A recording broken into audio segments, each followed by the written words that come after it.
મારી મોનસૂનની જે કેરલાની ટ્રીપ હતી એના પછી હું જઈ રહ્યો છું ફરી એકવાર સોલો ડ્રાઈવ જર્ની ઉપર.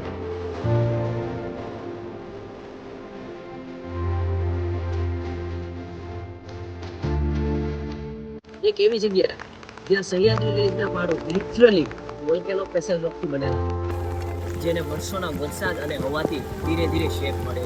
અને હા, એક અગત્યની વાત એ હતી કે આ પહાડો વર્લ્ડના ઓલ્ડેસ્ટ માઉન્ટેન ચેનમાં પણ સામેલ છે, જે હિમાલયાથી પણ વધારે જૂના. અને મોન્સૂનમાં તો એને મહારાષ્ટ્રના મોન્સૂન પેરેડાઇઝ કહેવામાં આવે છે.